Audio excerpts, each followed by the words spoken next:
I just woke up and I need a good coffee. And the best way to make coffee for me are the Italian Percolator. You never go wrong with this. And I'm gonna show you how to make it perfectly. If you don't have one, you go and buy it now. Bialetti brand, the brand you can trust. Now, when you open it, you got 3 compartments. You got this, which is where you put the coffee in.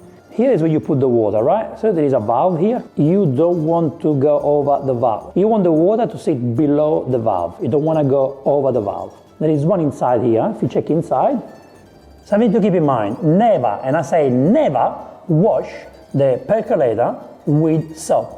Only water, okay? And if some coffee gets stuck on it, it's fine. It adds flavors for the next coffee. And the older it is, the better it is. My nonna has a very old percolator and it makes the best coffee, seriously.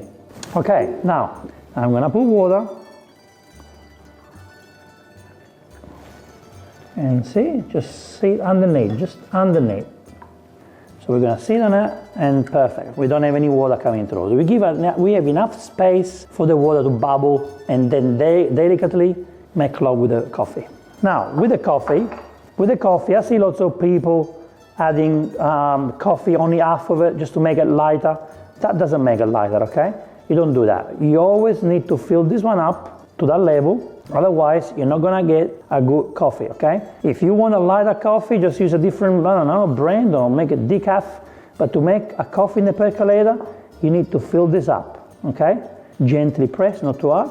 And this needs to be filled, see? To the level, like that. You have to do that. Otherwise, the coffee will be swimming in the water and you don't want that, okay? Now, see, you can put even a little bit more, even just a little bit more. Great.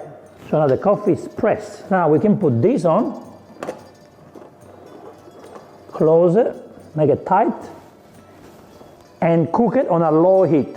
That's a secret, okay? Don't do the coffee on a high heat because otherwise you burn the coffee.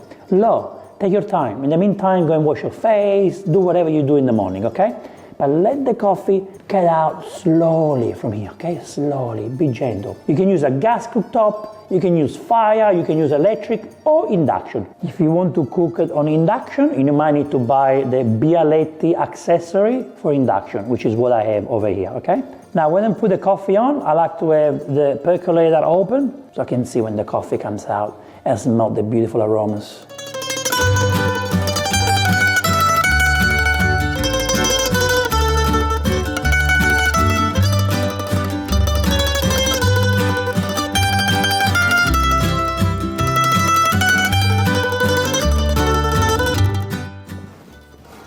Oh, I can smell coffee. It must be ready. Let's go.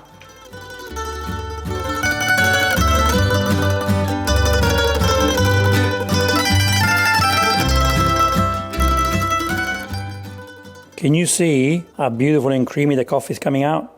On a low heat, the coffee is coming out gently, slowly. And now, this is the time when you want to close it. You need to hear the sound, hear the sound, hear the sound. That's it, this is the time to switch off the stove.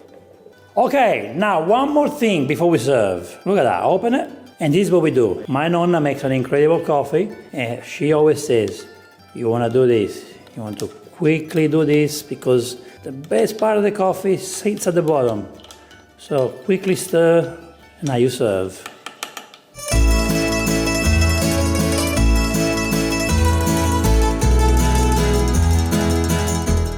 The smell of morning coffee, seriously, is the best smell for the morning. When you wake up, all you want to smell is coffee.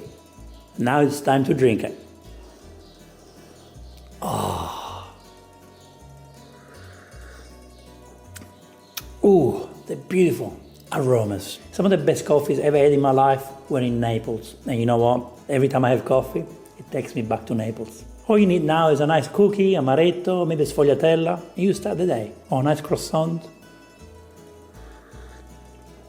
I'm now ready to start the day. Have a good day, guys. This is how you enjoy your morning coffee.